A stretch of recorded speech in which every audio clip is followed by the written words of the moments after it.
a silver cup and a sack. Now Joseph gave these instructions to the steward of his house.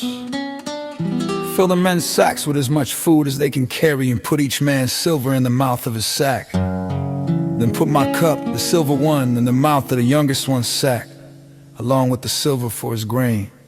And he did as Joseph said.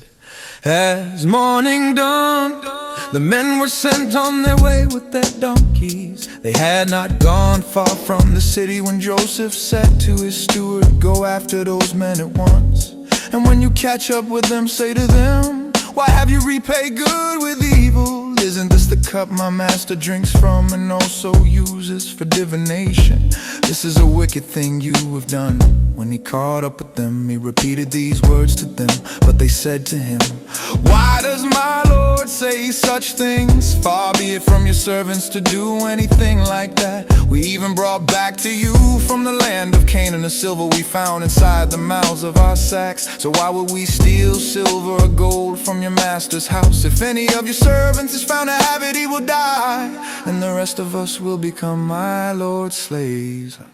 "Very well, then," he said, "let it be as you say. Whoever is found to have it will become my slave. The rest of you will be free from blame." Each of them quickly lowered his sack to the ground and opened it. Then the steward proceeded to search, beginning with the oldest and ending with the youngest. And the cup was found in Benjamin's sack at this state. Tore their clothes, then they all loaded their donkeys and returned to the city. Joseph was still in the house when Judah and his brothers came in, and they threw themselves to the ground before him. Joseph said to them, "What is this you have done? Don't you know that a man like me can find things out by divination? What can we say to my Lord?" Judah replied, "What can we say? How can we prove our innocence? God has uncovered your servant's guilt. We are now my Lord's slaves, we ourselves and the one who was found to have the cup." But Joseph said, "Far be it from me to do such a thing. Only the man who was found to have the cup will become my slave. The rest of you go back to your father in peace." Then Judah went up to him and said, "Pardon your servant, my lord. Let me speak a word to my lord. Do not be angry with your servant, though you are equal to Pharaoh himself." My lord asked his servants, "Do you have a father or a brother?"